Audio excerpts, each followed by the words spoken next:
So I prayed a very short and pointed prayer. I asked God to extend my life. I was familiar with the fact that he has a precedent in his word for extending life. Of course, he extended Hezekiah's life for 15 years. And I knew that. So I asked him to extend my physical life. And then that's when I had the first ever supernatural encounter. Out of that vast darkness come the most beautiful voice I've ever heard in my life. There's no music created that would any way mimic the beauty of that sounding of that voice. As the voice spoke to me, the voice said to me, "Stop. No more pain. Peace, rest, security, all that you've ever wanted, just don't breathe." I'm breathing by willpower at that point. Every breath has took all the strength I could get in, and when I got it air in, it took all the strength I had to get it out. I'm breathing by willpower. And he's telling me, "Stop, don't breathe." And my spirit was saying to me, "Listen, God's speaking. God's speaking." He said, "Don't breathe." And then I got to try to shut it down, what I'm doing. And then the realization hit me as though I screamed as loud as I could in my spirit. "No, what am I doing? I just asked God to extend my life. Don't breathe, I'm going to die." "You are not God." With that exclamation, Satan fled from me. So this voice, you had just asked the Lord to spare your life, and a beautiful voice said, "Just let go." Yeah, but look what he said. Listen, you see, just what he said tells what I'd been taught all my security.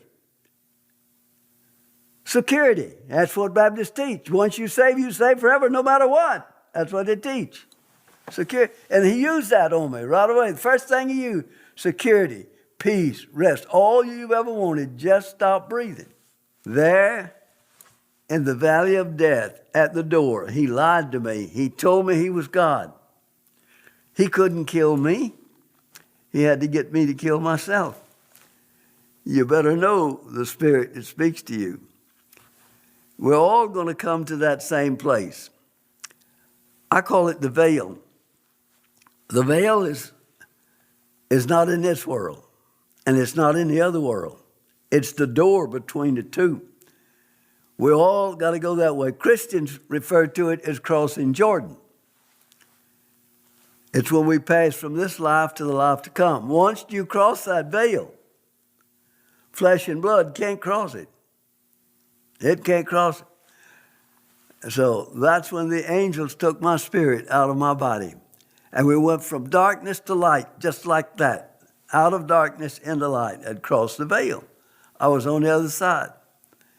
The first thing they brought me to see was a verse of Scripture being acted out like a stage play. Ephesians chapter 6, verse 12.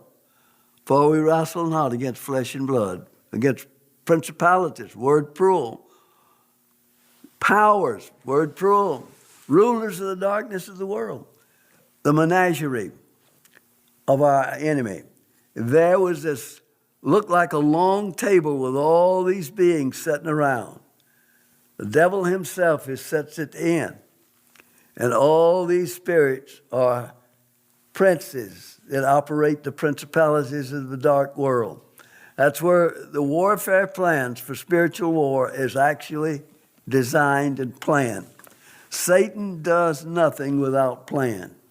He plans everything. Everything is planned. It's right down to the...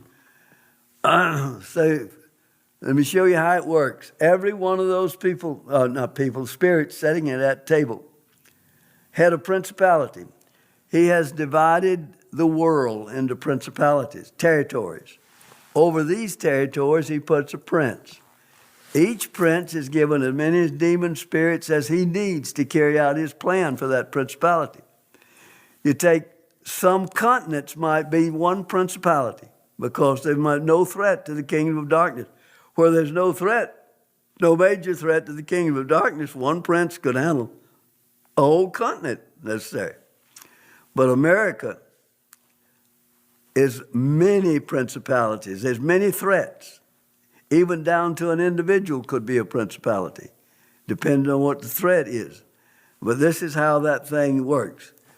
As I watched it, they let me see part of a plan that really shook me up because I knew about the plan. I call it a skeleton. It was just an outline. And it was the same identical outline that John was able to see, and he wrote about it in Revelation chapter 13, beginning at verse 7 through 9. And this really shook me up. Revelation, let me get to it. I want to read that. And it was given unto him to make war with the saints and to overcome them. And power was given him over all kindreds, tongues, and nations. And all that dwell upon the earth shall worship him, whose names are not written in the book of the life of the Lamb, slain from the foundation of the world. If any man have an ear, let him hear. Revelation 13, 7 through 9. The master plan to capture the world, to capture the church. That's why we've got cotton candy religion today. What is cotton candy religion? Hot air. Doctrines of demons, Paul called. Doctrines of demons are being expounded from the pulpits of so many churches today. He's captured the church, what he said he was going to do. And he's done it. He's already got it.